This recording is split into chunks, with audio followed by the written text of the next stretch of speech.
these personalizations are going to become this almost barrier to entry. You want to send cold email, you have to have something personalized, and yet it will happen where as soon as we get this LinkedIn request or a cold email that's really well done, we still won't know if it's human or automation. Hey, what's up, everyone? This is Jeremy, founder of QuickMail.io. Hey, and this is Jack from emailsthatsell.com. Here's a cold email fact. Today, sending personalized cold email works like magic. Period. End of story. But that's not what we're discussing today. Instead, we're going to talk about the ethics of automating and whether or not paying someone to do your sales personalization is a good idea. Keep listening for examples of highly personalized and effective, yet unethical cold emails, ways you can outsource everything without losing sleep or having to deal with awkward responses that you can't back up, the risk involved of doing all the personalization yourself, what to do when this personalization automation becomes the new normal, and finally, we'll leave you with some doom and gloom news about what's in store for every outbound salesperson.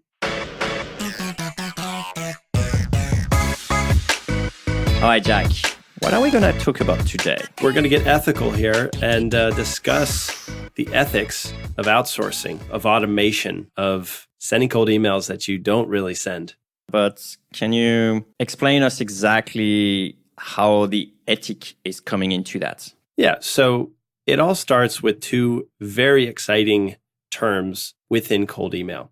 And those two terms are automation and personalization. They're exciting keywords here because they really help generate leads. You know, the personalization just gets a whole lot more people on your list to click reply, and the automation just helps you manage a whole lot more people on your list. It's beautiful if your main job is generating leads. Yeah, so in essence, I will say like, hey, Jack, fantastic podcast, blah, blah, blah, XYZ, and you press reply and we are in business. That's pretty much it. Yeah, in fact...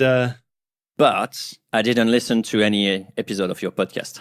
Exactly. You're nailing it. So it's like, yeah, so these are two great words, automating and personalizing. What could go wrong? Well, when we send emails that are personalized, something interesting happens where you're sending emails, it's probably from your own inbox using your own email signature, and a genuine compliment that you didn't write.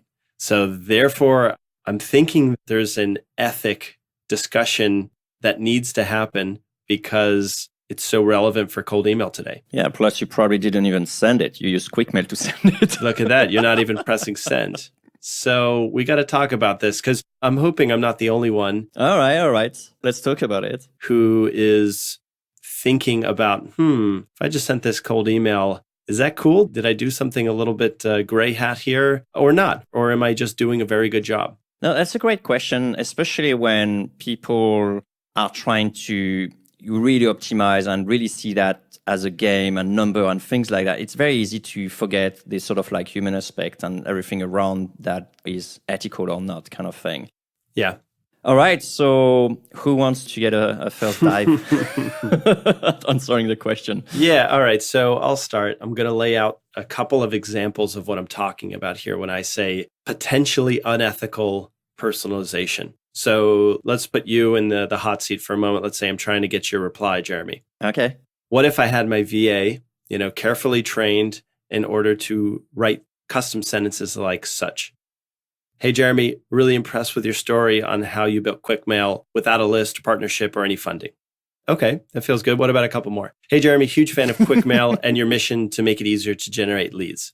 Okay, that's nice. One more. Love your new UI, by the way. Or I heard about QuickMail at a meetup last week. Sounds like you've built yourself a nice platform for cold emailers. Smiley face. Those are, you tell me. That last one is an absolute killer. And I think there's probably some level in lies. Or is there some level lies? Is it like binary or is that more, gradient? Yeah, so... Because obviously if the meetup didn't happen, you're just like purely straight out lying. If you know about my company and you know I'm doing a new product, then that's kind of where you haven't tried a product, but at least it exists. So it's like there's a certain level of lies, or is it like binary? But just before we dive into this, okay, can you just give me a quick thumbs up or thumbs down? If you read that as the first sentence, you'd say, okay, cool. Like you would be more likely to respond. Sure. And I think the last one is a total killer for me. Yeah. So it's like, oh, shoot. People are talking about QuickMail. I want to hear more about that. That's so cool. Yeah. All right. So there's no arguing that this is helpful to get replies. Once that's understood, I think now it's a more interesting ethics question because we're not just talking about something that doesn't matter. This really does impact bottom line. Yes, it does. Yeah. All right. So right away, you mentioned something interesting. Is this binary? Is it ethical or unethical, period? Yeah, or is a gradient? Yeah, I think there's a gradient going on here where the meetup that didn't happen, that's just a bold-faced lie. Do it as much as you want, but as soon as you get a reply that says, oh, cool, what meetup was it? Yeah. Awkward, you know? A meetup with myself last week. Yeah. Good luck replying, to that one. Although I will say that in my experience, it doesn't, I don't think it matters a tremendous amount what you actually compliment the business on. Most of the time, they're not going to ask you to delve deeper into how you came about that. Oh, yeah? Prove it. Yeah, people don't really do that. That would be my reply. So is it binary? I don't think so. I think there are some easier to swallow than others.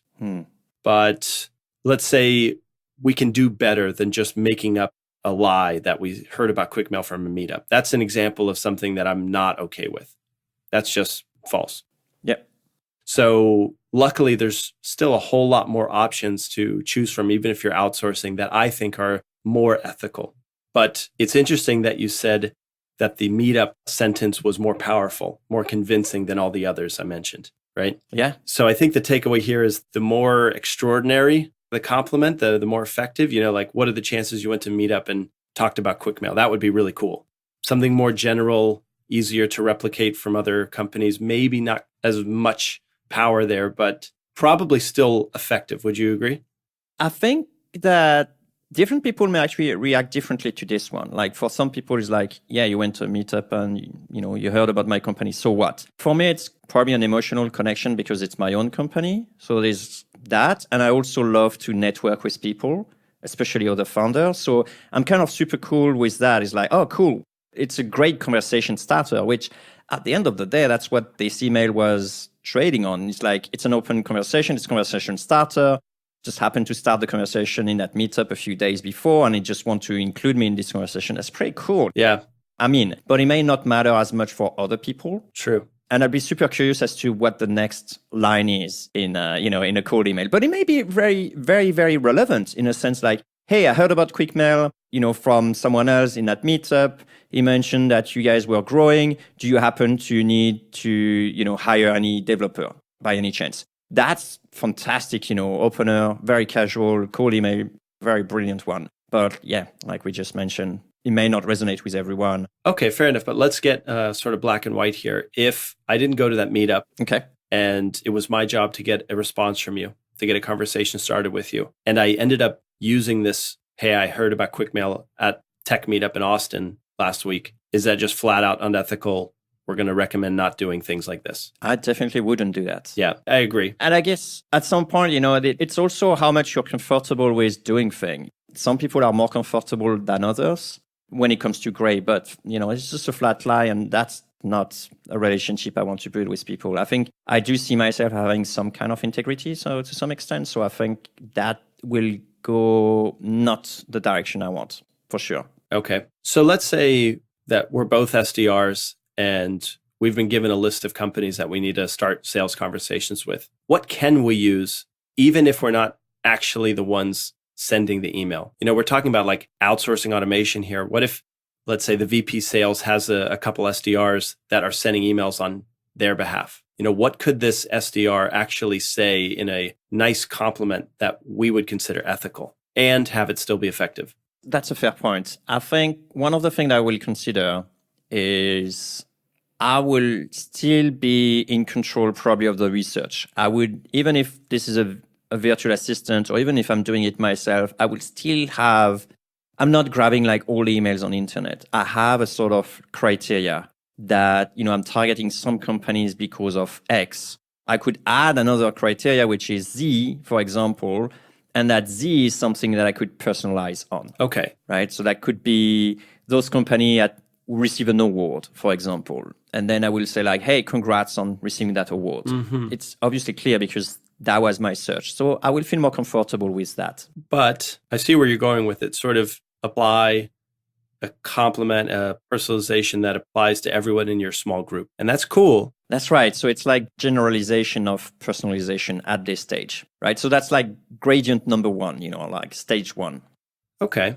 So is there a stage two? Yes, which is like you go directly at the people level. Like getting personalization on companies is fairly easy because, like I mentioned, first of all, we search companies, and then after that, we search the people in the companies. So going to that level of personalization is slightly harder. I'm just like thinking on the spot here, but you, Jack, has a certain process. Like you explain to your VA, for example, go on LinkedIn, see that page. If that person happen to be at school X, then reference that and stuff like that. So you have your own sort of script in a sense. Like, do you find that ethical or not? Because you would have done exactly what the VA would have done. Ah, right. It's almost like an extension of your process that you would take. That's right. Yeah. Well, and this is why it's such an interesting topic, because on one hand, you are technically taking this decision-making process that you would take one prospect at a time and handing this off. So technically they're doing the thinking that you would be doing, which is a weird way to say that. That's you. Yeah, it's pretty much the same thing would happen if I wrote it. But at the end of the day, it's not 100% genuine, because I may be signing the email, sending the email, but if I didn't actually believe that your story on how you picked QuickMail was so inspiring because you didn't have a list, partnership, or funding, that's not really a genuine compliment. I'm going to say that's a gray area, and it's probably going to become more and more important as time goes on, as more and more cold emailers are putting an end to the generic template type messages and are really investing in scaling their personalization, which is a very strange concept because you cannot scale it without it becoming an ethical question. Jack, do you remember? It was probably maybe 4 years ago or 3 years ago. I don't know for how long we know each other, but we were talking about the 4-hour follow-up. Do you remember? I do remember this. This was in Japan? No, I think it was even before. So it's probably 2017, something like that. So 2016. Okay. So this must have been before I had to go on the diet because I ate too much ramen noodles. Okay, got it. Dude, you can never eat so much ramen anyway. That it's too much. But anyway. There you go. Yeah, I think I was in Australia when we had this conversation with, let's call it Paul, a recruiter. And then we explained that in order to get more replies, you could do a 4-hour PS follow-up that say, I forgot to send you the link of XYZ. And then Paul was saying like, but isn't that like ingenuine? I don't feel comfortable with saying I forgot to do XYZ because I actually didn't forget. It's like an extra step in my QuickMail sequence. And then you said something like, well, we could probably change that to PS, I should probably have added that link. Instead of saying I forgot, yes, it's like I should probably add something. Yes. And I think that's exactly what we're talking about here. Is like trying to massage the word so it's not straight out black. It stays in that sort of like gray area. That's probably the closest I will arrive this cast to the answer. There's always a more ethical way to do this. And what you just said is a nice approach to getting there, where even if you outsource some things, you should have clear lines that you don't cross. We're not going to have to resort to lying about a meetup we went to. Instead, what if we just looked at 3 different aspects of the company, or maybe their LinkedIn bio or Twitter, and just pick out a few things that you and your VA, you and your SDR agree on beforehand are things worth talking about. So for example, if you can't do a blanket, hey, congrats on getting the award, if you can't build your list using people who won the award, you can potentially pick a dozen different things that you look for in a company. And if they match one of them, speak to that one thing that you've identified or picked out. That way, it's almost like giving your VA or your SDR guidelines saying, hey, these are the 12 things that I'm looking for that I would like to highlight in an email to show them that, I like what they're doing. You can mention this, 12 different things. And that way, once your VA finds one of the 12 and writes about it, it technically is exactly what you would have said in that point. Is this, do you think, like the sweet spot here, Jeremy? Could be. Again, I think it depends on whatever people are comfortable with. For some people, I think it will not be okay. And then therefore they will spend a lot of time just crafting the email and personalization themselves. And for other people, it'd be like, yeah, sure, no sweat, so what? I mean, right now, warming up inbox is pretty hot topic for a lot of people. And you have people that go straight compiling a list of services in a certain area, and then they contact them basically so that the services actually reply and engage with their cold email inbox. I think that's total lame. I mean, that's probably the lamest thing ever. But at the same time, I don't have any better thing. Like, of course, you can contact your clients, contact people and stuff like that. But if you're starting from scratch, that's pretty difficult thing to do. So there's a limit between hustling and, Yeah, but I think there's always another way you could do it that isn't going to be that much more difficult and yet completely white hat.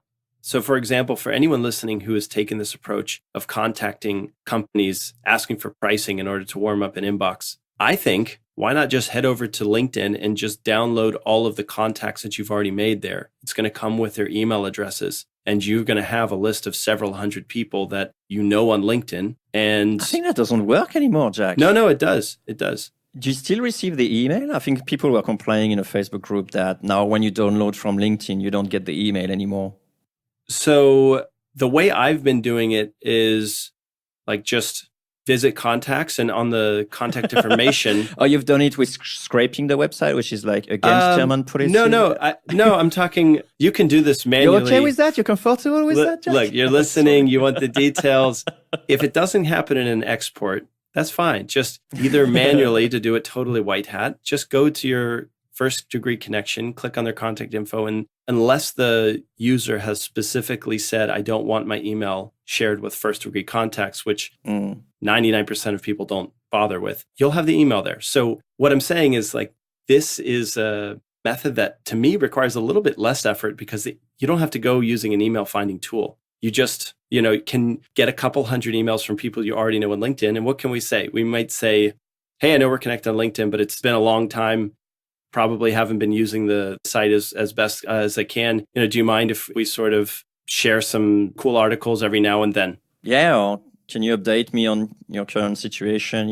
Even better. I'm guilty of not having, followed you, and follow you in my connection kind of thing. What about this? Is there anything I can help with in terms of cold email? If for lead generation, if you sent that email to people in your network, I think you'd have a much higher response rate than just contacting salespeople at companies you don't know about. It's not as cool, I'm sorry, Jack. It looks cooler. Like the other one is a trick, and people love tricks.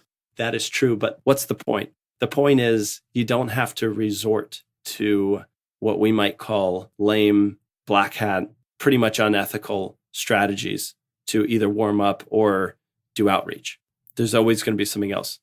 Hey, so how about sending cold email automatically? You obviously don't send the email. I think the big difference is that you don't actually say that you're typing the email yourself. So in your cold email, you just say like, hey, as I'm typing this XYZ, I got, whatever. And I think that's probably the difference, isn't it? Correct. Yeah, I don't think anybody really cares if you scheduled it, automated it, or wrote it. The content is more important. Oh, I don't believe in that. Full disclaimer. I have a list of founders, friends in Zurich that I contact from time to time for just scheduling dinner and stuff like that. And so I've been doing that for, quite a few months now. And then one day we meet, and then I don't know how it came up in the conversation, but then suddenly, I had to break it to one of the guys that actually I'm using my own tool to just send the email. And the guy was like heartbroken. He thought like I, spent time to actually write all the emails, and it kind of like makes sense. I even like replied to my email, but I did a custom attribute for him that says PS. Yes, I do write this email kind of thing. Oh man. Yeah.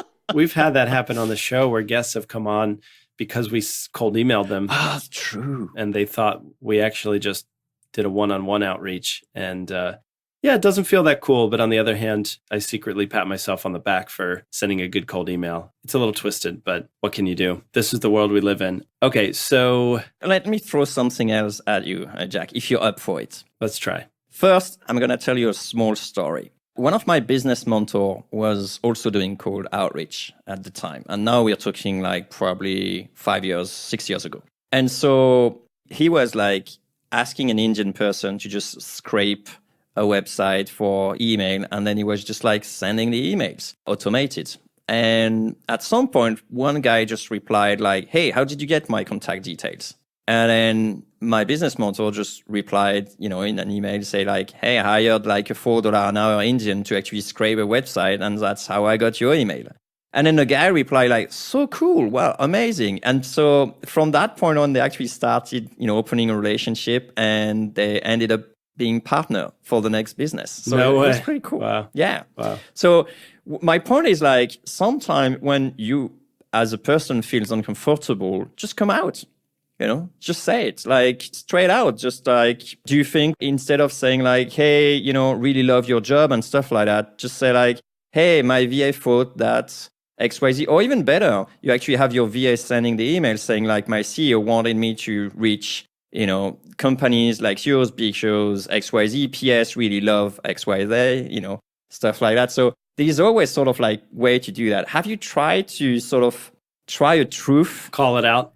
Call it out. Try a truth campaign kind of thing. How did that go? I actually have. It went okay, but this is going back a little bit. But the intro I used was something along the lines of, hey, name. I know it's completely out of the blue, but when I saw that you did XYZ, I used a tool called Hunter to find your email address. Hope you don't mind. Right? Cool. So that worked pretty well. And I started testing that because I got some replies that were like, hey, how did you find my email address? And I just thought, being more human would be nice. And, that's fine. But I actually don't think that would be as effective today because it's not personalized. It may be honest, but that's not the personalization that I have a problem with. The personalization that I have a problem with is more the hiring your VA, your SDR, to speak on your behalf about a very strongly opinionated thing about the person or company they work for. That can't really have a blanket statement. Unless the idea of having your SDR or VA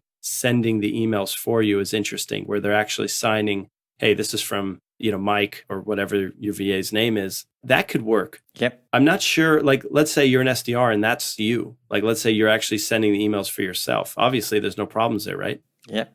It's only tricky if the person writing the emails is not the same one signing it. So I'm thinking the downside of using your VA to sign the emails is a little bit less exciting if you're part of a sales process. I'm not saying it can't work, but I doubt it would be as effective as the VP of business development reaching out on their own behalf as opposed to...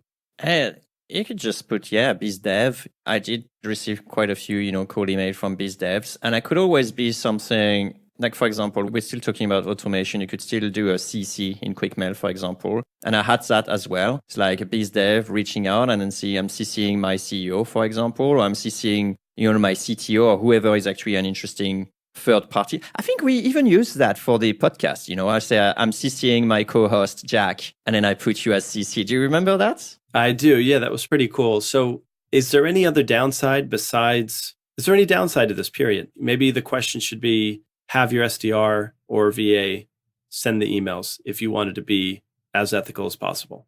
Well, now we're talking about difficult topics. I think the name of the SDR makes a big difference. If you have an Indian name, I think you're going to get less of a reply rate. I was talking with my very good friend Amar, who obviously have not a name as a Western name, westernized, like Jack or Jeremy kind of thing. And he didn't have much reply rate until he actually switched to Vanessa or something like that, like a female, westernized name. And then he started getting some replies. So that's also some interesting conversation when it comes to ethic. Yeah. So this is very relevant. I remember this conversation, and the thing that Amar said was, he's like, is it right or wrong? He's like, it's not my job to police how everyone is feeling about people signing with Indian names. Instead, his job is to just, grow his business. So he just does what works best. That's right. And again, this time is not about like ethics. It's more about like, results, doing what works. Yeah. Right. So is there any bottom line here that the listener is going to be able to take away? I think it's great. I want to build on this one actually, because I will feel comfortable with that. Imagine you have a product that you know is going to really help the other person. And you know that this compliment or complimenting that person on some part of their work will actually help to open that conversation. Mm-hmm. Then I think you can balance that. And if you come up with what you said about like, hey, as a business, I want to make that work and help other people, then it depends how much you're comfortable with like chit chat. It's like white lie kind of thing. In life, I'm not comfortable with white lies. My wife will tell you that, but unfortunately. But, with cold email is a bit more messaging that can be made, I think. And what happens in 3 years from now when everybody's paying teams and assistants to personalize messages on their behalf? Oh, I'll tell you what's going to happen. It's like people who do it themselves and spend a lot of time doing it will just be lost in the whole damn volume. Because today I had probably 3 invites on LinkedIn. And this is probably the first time where I'm like wondering like, that's personalization, but I don't know if that's been done automatically or not. Because it was still general enough that it wasn't like full personalization, but it was like very well done at the same time that it could have been very personalized. Do you remember what it said? Yeah, actually, I do. I do still have it because I've been leaving that invite for 3 days in my inbox, not knowing if I should accept or reject. And just a small parenthesis here. I'm going to come back and read to you what it says. But one thing that I want to prove as a point is that if every invite is like that, I would not spend that much time anymore to think about like, should I accept or not based on the effort that this person made. I will just straight out assume that this is a bot and I'm not interested. And I think that's what's going to come in the future if everyone does it. Okay, so let's go back to the actual invite. So it doesn't even say, hi, Jeremy, but it says, actually, I enjoyed your comment in Quora about why do tech people despise salespeople? And that people who understand both is ahead of the game. I would love to learn more on what it takes to be an entrepreneur and follow you. Funny thing, you are in Switzerland. Kind regards, blah, blah. I checked the profile, obviously in incognito, because I don't want to, validate people doing things like that. Mm-hmm. But anyway, the guy is also from Switzerland. So it's like, I'm really torn because my answer on Quora is super old. And I'm like, is that just some bot trying to get comments on Quora and then coming back? Or I don't know. Jeremy, I have to tell you, this is to the T exactly what you suggested in the beginning of the cast. This is picking out a certain award. That's right. It's a filter, and then apply that compliment to everyone who matches that filter. I'm not saying it's wrong. That's right. But all this guy could have done is just went on Quora for a certain topic and extracted everyone who left a comment in order to build their network around influencers in this space, added the same thing and just customized the city. Done deal. So there you go. Let's say that's what they did. Any problems with that? I don't have a problem with that. I do only from the point of LinkedIn, because LinkedIn, it's again a black hat stuff. There are people just building bots to actually build a lot of connections. So you end up with like bots that have huge number of connections, and then you leverage that in order, to either promote some articles, you sell promotion likes and stuff and engagement on articles, or to simply reach out to other people, just get their email address and stuff like that. So I don't like this behavior on LinkedIn, and that's why I'm like more careful about who I accept in my network and who I don't. Plus, if that's one of those bots that when you accept, they start sending you casually like an email after a few days, I'm like, it's another spam stuff. So I have to then go in my list of connection and remove that person. It's a pain. So better not to accept. I got first world problems. What can I say, Jack? Yeah. Okay. So we're in an interesting time here where you can really scale a message that feels personal. So final thoughts from me is, actually, I have a short story. Do you want to? Yeah, sure. I want to hear it. All right. This was last month. The phone rings. I pick it up. Hello, this is a Saturday. And from the caller ID, I'm pretty sure it was like a telemarketer. But for whatever reason, copywriting brain wants to hear the scripts they use. So I always pick up telemarketers. If you want me to listen to a telemarketer, I'll pretty much pick up every time because these scripts are tested. It's interesting to see what's working. So nice. Pick up the next time a telemarketer calls and just listen, because they're not just reading from any old script. This is a really well-written piece of marketing. So I pick it up, and it starts talking about donating to a certain political fund, but something's a little bit off. Like it says, hey, I'm looking for so-and-so. Okay, nice chatting with you. The reason I'm calling today is to mention this political organization, if you would be willing to donate. And just something was slightly off. I think I asked a question that was like, why do you think I'd be willing to donate? Ooh. And the response was, excuse me, sir, I really have to get through a couple things. I'm so sorry, but I just need to stick to the script here, if I may. And it kept going. And I was like, wait a minute, that's a pretty generic answer. And I was like, is this a robot? And so I asked him, I said, this sounds a little automated. Meanwhile, the voice is like perfect. It sounds exactly like a human. And I say, excuse me, is this a human I'm speaking to or an automated machine? And they said it again. I'm sorry, sir. I really need to stick to the script here. Oh, and wow. I had a moment where I was like, oh my God, I am no longer able to tell if this is a human or a machine. And so I told this entity, I said, if you can tell me what day it is, I will donate $100 right now. And you know what the response was? Excuse me, sir. I have to stick to the script. Exactly. Oh my God, I couldn't believe it. But I like to think of myself as someone who could distinguish a machine or a person. Crazy. And in the moment, I couldn't. So, full circle, these personalizations are going to become this almost barrier to entry. You want to send cold email, you have to have something personalized. And yet, it will happen where as soon as we get this LinkedIn request or a cold email that's really well done, we still won't know if it's human or automation. And so therefore, the effort, that'll be like sort of the new baseline, the new normal. And we'll have to figure out new ways to show the recipient it's worth replying to. Yeah, maybe it's going to be in person now because the AI is going to do the whole outreach. Or we're just going to be avatars and no one will know if it's AI or Vanessa's going to be your next AI, Yeah, it's already there, right? I mean, Alexa or even X.AI has their own agent that looks like a person. They even have a human name. It's coming. That's funny. Imagine that. Sorry, I'm just like, having fun here. But imagine you're actually sending an email from Alexa and then people just reply. And then with a zap, you make that say and then capture the audio from Alexa, just, put it back and then send it back. Yeah. That could be fun. The guy, he's having like, oh, have you seen the latest episode of Silicon Valley? No, I don't watch it. Oh, man, this is so hilarious. And at some point, there is one guy just, having fun in Slack answering to another guy.